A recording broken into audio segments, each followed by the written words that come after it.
விசார செய்தி ஒன்றோடு உங்களை இணைத்து கொள்கின்றோம். அமெரிக்காவினுடைய நண்பர் மற்றும் இஸ்ரேலினுடைய எதிரி பாலஸ்தீனத்தினுடைய நண்பர் கனடாவினுடைய பிரதமர் மாகானி அவர்கள் ஒரு விசேட செய்தியை விடுவித்திருக்கிறார். அது தொடர்பான தகவல்களை வழங்குவதற்காக இணைந்து கொள்கிறோம். இஸ்ரேல் பிரதமர் பெஞ்சமின் நெதன்யாஹூ தன்னுடைய நாட்டினுள் கால் வைக்கும் பட்சத்தில் அவர் உடனடியாக எந்த பேச்சுக்கும் இடமின்றி கைது செய்யப்படுவார் என்று கனடாவினுடைய பிரதமர் மாகானி அறிவித்திருக்கிறார்.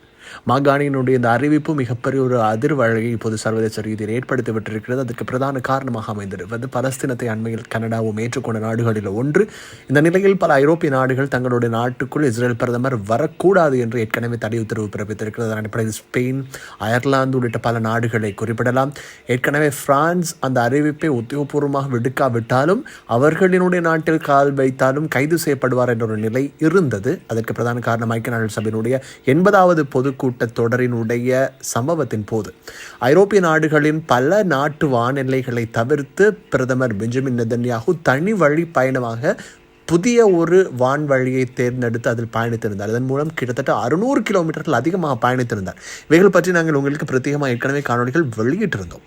இந்த நிலையிலே கனடாவின் பிரதமரினுடைய இந்த அறிவிப்பு வெளியாவது என்பது மிகப்பெரிய ஒரு அதிர்வலையை சர்வதேச ரீதியில் ஏற்படுத்தி விட்டிருக்கிறது என்பதனோடு மட்டும் நின்றுவிடவில்லை. அதுக்கு பிரதான காரணமாக இருப்பது இஸ்ரேல் பிரதமர் பெஞ்சமின் நெதன்யாஹூவுக்கு எதிரான சர்வதேச குற்றவியல் நீதிமன்றத்தினுடைய பிடிவிராந்து.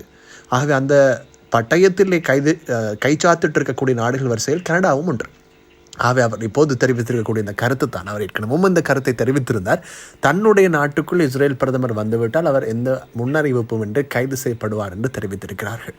மிக முக்கியமாக கனடா இந்த அறிவிப்பை வெளியிட்டுவதற்கு பின்புலமாக அமைந்திருப்பதற்கான காரணம், போர் நிறுத்த ஒப்பந்தம் அமுலில் இருக்கின்ற போதே இஸ்ரேலினுடைய படைகள் நடாத்திய காசா எல்லையில் நடாத்திய தாக்குதல்களில் உயிரிழந்தவர்களினுடைய எண்ணிக்கை வைத்து பார்க்கின்ற போது மிக முக்கியமாக இஸ்ரேல் பிரதமரினுடைய எதிர்கால செயற்பாடுகள் என்பது ஐரோப்பாவை தழுவி இருக்கின்ற போது அவர் செல்ல முடியாத பல எல்லைகளை பெறுகிறார் என்பது காசாவினுடைய அந்த மீள் தாக்குதல் என்பது அவருக்கு எதிரான மீள புதிய தடைகளை இவ்வாறு பிறப்பிப்பதற்கு காரணமாக அமைந்திருக்கிறது.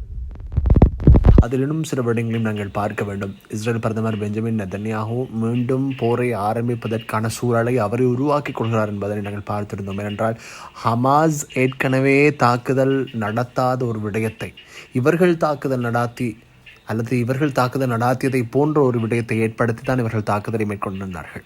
இது மிகப்பெரிய ஒரு அதிர்வலையை ஏற்படுத்தி விட்டிருக்கிறது.